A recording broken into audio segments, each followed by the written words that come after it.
GDR news ఇది సామాన్యుని గళం. నమస్కారం. జీడీఆర్ న్యూస్ కి స్వాగతం. ముందుగా ప్రేక్షకులందరికీ వినాయక చవితి శుభాకాంక్షలు తెలియజేస్తూ బులెటిన్ హెడ్లైన్స్ చూద్దాం.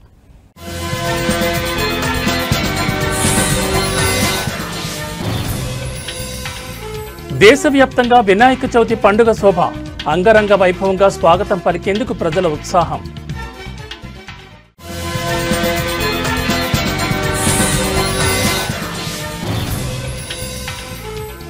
హైదరాబాద్లో రాత్రి నుంచి ఎడతెరిపిలేని వర్షం, పలు లోతట్టు ప్రాంతాలు జలమయం.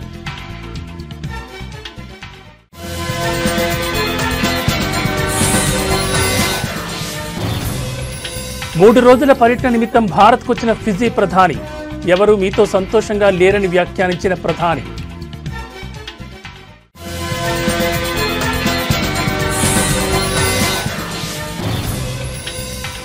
జమ్మూ కశ్మీర్ను అతలాకుతలం చేస్తున్న భారీ వర్షాలు, పలు చోట్ల కొండ చర్యలు విరిగిపడి పెనుభీభత్సం.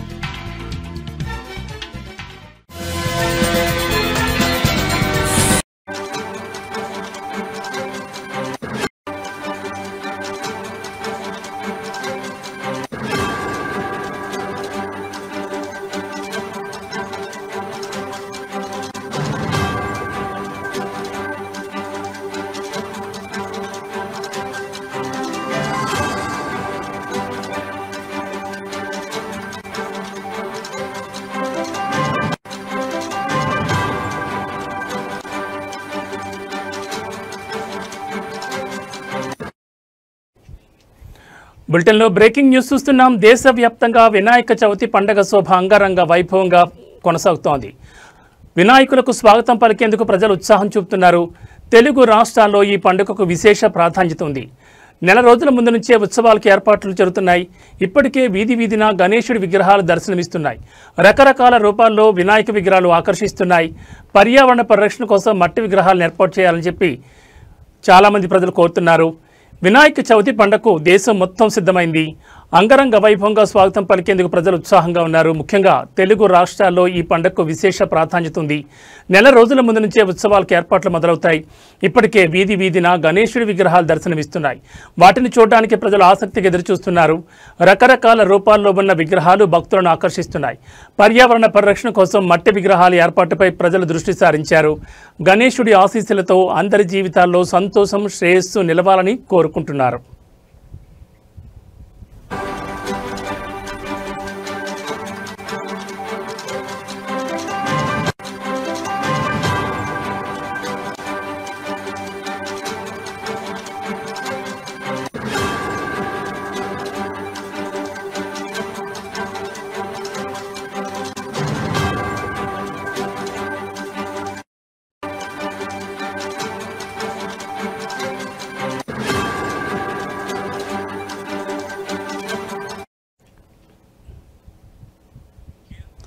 విద్యార్థులు, యువకులు ముఖ్యంగా ఈ పండుగలో చాలా ఉత్సాహంగా పాల్గొంటారు.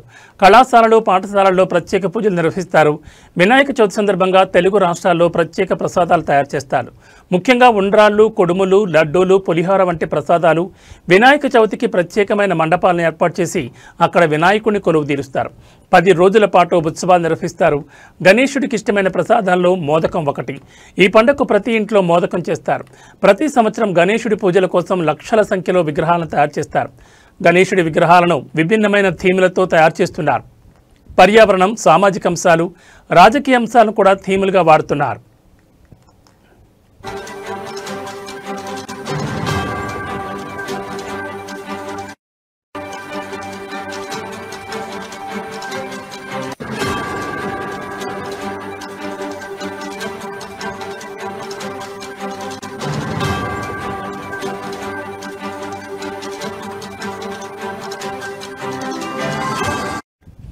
ఈ ఏడాది వినాయక చవితికి పర్యావరణ పరిరక్షణకు ప్రాముఖ్యత పెరిగింది. ప్రజలు మట్టి విగ్రహాలను, సహజ రంగులను ఉపయోగించి తయారు చేసిన విగ్రహాలను కొనుగోలు చేస్తున్నారు. అనేక గ్రామాల్లో పండుగను ఘనంగా నిర్వహించడానికి యువకులు, పెద్దలు కలిసి కమిటీలుగా ఏర్పడ్డారు. గణేశుడిని పూజించడం వల్ల ఆటంకాలు తొలగిపోతాయని, విజయం వస్తుందని భక్తుల నమ్మకం.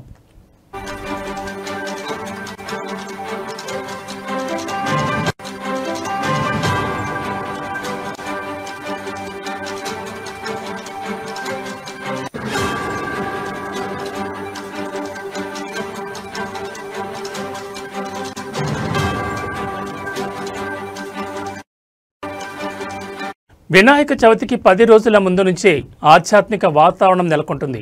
హైదరాబాద్, విజయవాడ, విశాఖపట్నం, తిరుపతి వంటి నగరాల్లో పండుగను చాలా ఘనంగా నిర్వహిస్తారు. పండుగ సందర్భంగా వ్యాపారాలు జోరుగా సాగుతాయి. పువ్వులు, పండ్లు, ప్రసాదాల తయారీకి కావలసిన వస్తువుల వ్యాపారం పెరుగుతుంది. చిన్నపిల్లలు గణేశుడి విగ్రహాలను కొని ఇంట్లో పూజలు చేసి రంగులు వేస్తూ సంతోషిస్తారు. గణేశుడిని వినాయకుడు, గణపతి, గణేశుడు, గజనానుడు అని రకరకాల పేర్లతో పిలుస్తారు.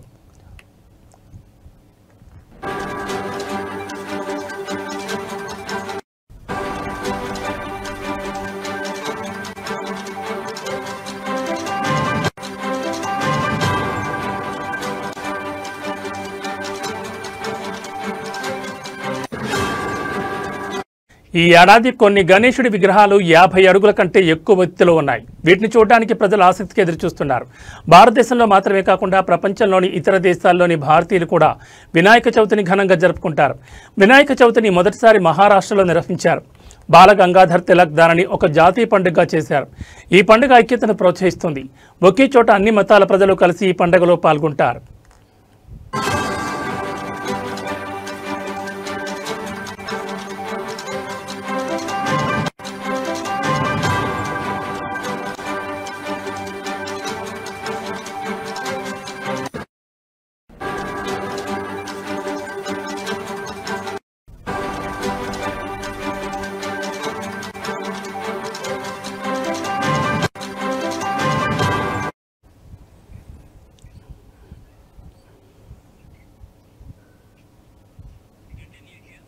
ఈ ఏడాది వర్షాలు సరిగా కురవకపోవడం వల్ల రైతులు కొన్ని చోట్ల వినాయకుడిని పూజించి మంచి వర్షాలు కురవాలని కోరుకున్నారు.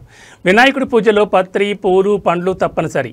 21 రకాల పత్రితో పూజలు చేస్తారు. ఈ పండుగ వల్ల అన్ని రకాల వ్యాపారాలు, ముఖ్యంగా కుమ్మరులకు, హస్త కళాకారులకు మంచి ఆదాయం వస్తుంది. వినాయక చవితి అనేది కేవలం ఒక పండుగ కాదు, అది ఒక సంస్కృతి. ఈ ఏడాది పండుగ సందర్భంగా ప్రభుత్వాలు కూడా కొన్ని ప్రత్యేక ఏర్పాట్లు చేశాయి.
బులెటిన్లో మరో బ్రేకింగ్ న్యూస్ చూస్తున్నాం. హైదరాబాద్ ఖైరతాబాద్ గణేశుడి ఉత్సవాలు ఘనంగా ప్రారంభమయ్యాయి.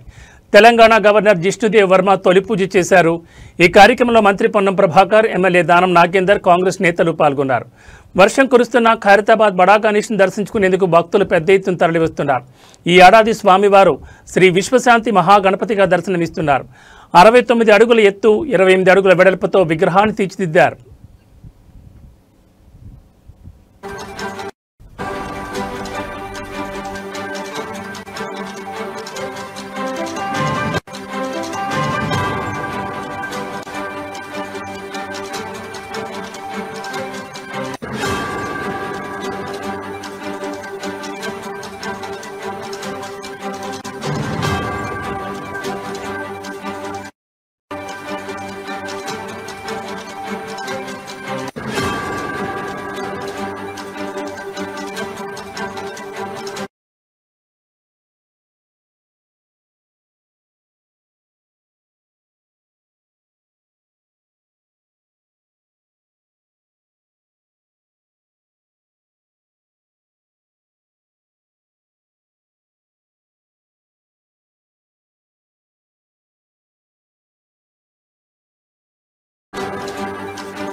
బులెటిన్లో మరో బ్రేకింగ్ న్యూస్ చూస్తున్నాం. అల్పపీడన ప్రభావంతో తెలంగాణ వ్యాప్తంగా వర్షాలు దంచికొడుతున్నాయి. ఎడతెరిపి లేకుండా కురుస్తున్న వర్షాలకు రాష్ట్రం తడిసి ముద్దైంది. ఈ వర్షాల కారణంగా వాగులు వంకలు పొంగి పొరుతుండటంతో పలు లోతట్టు ప్రాంతాలు జలమయమయ్యాయి. దీంతో జనజీవనానికి తీవ్ర అంతరాయం కలుగుతోంది.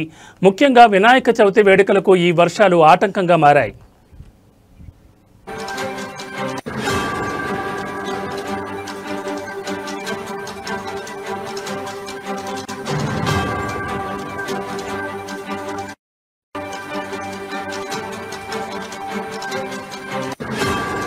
హైదరాబాద్లో కూడా రాత్రి నుంచి వర్షం దంచి కొడుతోంది.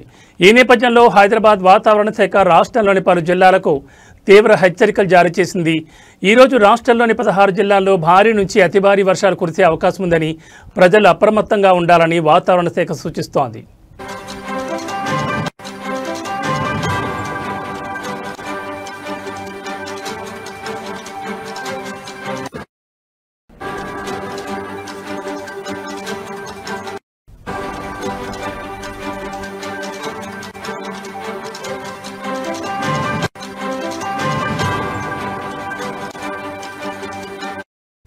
హనుమకొండ, వరంగల్, భద్రాద్రి, ఖమ్మం, మహబూబాబాద్, మంచిర్యాల, పెద్దపల్లి, ఆసిఫాబాద్, ములుగు, సిరిసిల్ల, జనగాం, మెదక్, వనపర్తి, కామారెడ్డి, నిర్మల్, నారాయణపేట్ జిల్లాలకు ఆరెంజ్ అలర్ట్ జారీ చేసినట్లు అధికారులు తెలిపారు. ఈ జిల్లాల్లో ఉరుములు మెరుపులతో కూడిన కుండపోత వర్షాలు పడొచ్చని హైదరాబాద్ వాతావరణ శాఖ డైరెక్టర్ డాక్టర్ రాగనత్న వెల్లడించారు.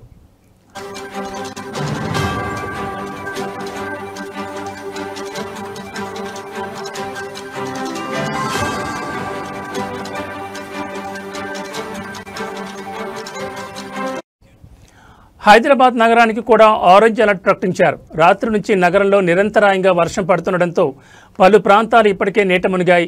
ప్రజలు అత్యవసరమైతే తప్ప ఇళ్ల నుంచి బయటకు రావద్దని వాతావరణ శాఖ అధికారులు సూచించారు. రేపు ఎల్లుండి కూడా రాష్ట్రంలో తేలికపాటి నుంచి ఓ మోస్తరు వర్షాలు కొనసాగే అవకాశం ఉందన్నారు.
బులెటిన్లో మరో బ్రేకింగ్ న్యూస్ చూస్తున్నాం. ఫిజీ ప్రధాని రబూకా 3 రోజుల పర్యటన నిమిత్తం భారత్కు వచ్చారు. పర్యటనలో భాగంగా ప్రధాని మోడీతో ఫిజీ ప్రధాని రబూకా బృందం ద్వైపాక్షిక సంబంధాలపై చర్చించారు. వాణిజ్యం, పెట్టుబడులు వంటి రంగాల్లో ద్వైపాక్షిక సంబంధాలను బలోపేతం చేయడంపై చర్చలు జరిపినట్లు ఆ వర్గాలు పేర్కొన్నాయి.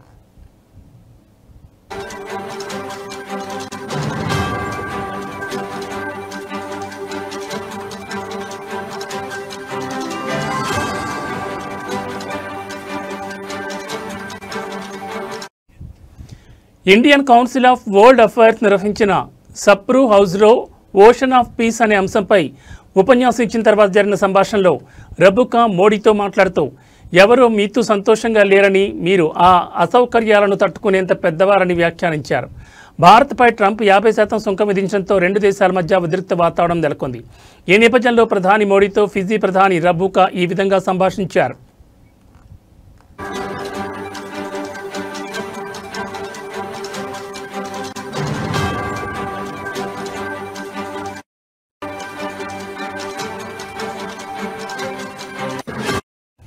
అమెరికా అధ్యక్షుడితో తనకు ఎలాంటి వ్యక్తిగత సంభాషణ లేదని, రష్యా అధ్యక్షుడితో ద్వైపాక్షిక చర్చలు జరపాలని కోరానని ఆయన అన్నారు. ప్రధాని మోడీ మా భావనను అర్థం చేసుకున్నారని రబుకా పేర్కొన్నారు. భారతదేశం ఒక ముఖ్యమైన భాగస్వామి అని, శాంతి మహాసముద్రంగా పసిఫిక్ దార్శనికత మన ప్రాంతానికి మాత్రమే కాకుండా ప్రపంచ శాంతి స్థిరత్వానికి దోహదపడేలా ఫిజీ, భారతదేశం కలిసి పనిచేయగలవని ఫిజీ ప్రధాని రబుకా అన్నారు.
బులెటిన్లో మరో బ్రేకింగ్ న్యూస్ చూస్తున్నాం. భారీ వర్షాలు జమ్మూ కాశ్మీర్ను అతలాకుతలం చేస్తున్నాయి. పలు చోట్ల కొండచర్యలు విరిగిపడి పెనుబీభత్సం సృష్టించాయి. కత్రాలోని ప్రసిద్ధమైన వైష్ణోదేవి ఆలయ మార్గంలో కొండచర్యలు విరిగిపడిన ఘటనలో మృతుల సంఖ్య 31కు చేరుకుందని అధికారులు ఇవాళ ఉదయం వెల్లడించారు. భారీ వర్షాల నేపథ్యంలో ముందు జాగ్రత్త చర్యగా ఆలయానికి వెళ్లే 2 మార్గాలను మూసివేసినట్లు ప్రకటించారు.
అలాగే భారీ వర్షాలు, వరదలతో 20 నుంచి 30కి పైగా లోతట్టు ప్రాంతాలు మునిగిపోయాయి.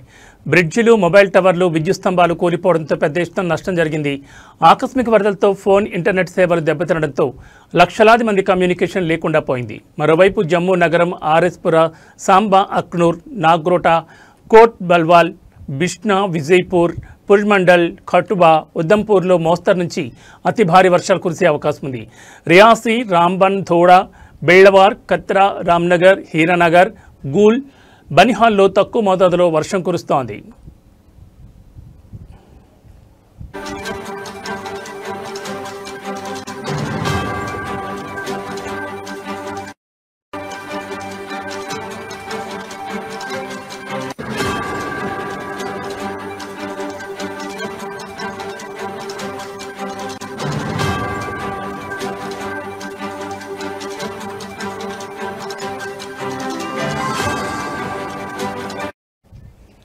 ఇక జమ్మూ కాశ్మీర్లో ప్రభుత్వ ప్రైవేట్ పాఠశాలలన్నింటినీ ఇవాళ మూసివేయాలని అధికారులు ఆదేశాలు జారీ చేశారు. 10, 11వ తరగతుల పరీక్షలు కూడా జమ్మూ అండ్ కాశ్మీర్ బోర్డు వాయిదా వేసింది. అలాగే భారీ వర్షాల కారణంగా ఉత్తర రైల్వే 22 రైళ్లను రద్దు చేయగా 27 రైళ్లను ఫిరోజ్పూర్, మాండా, చక్రక్వాలాన్, పఠాన్కోట్ స్టేషన్ వద్ద ఆపేసింది. పఠాన్కోట్, కండ్రోరి మధ్య రైతు సేవలు కూడా పూర్తిగా నిలిచిపోయాయి. ఇక కత్రా, శ్రీనగర్ రూట్లో రైళ్లు నడుస్తున్నాయి.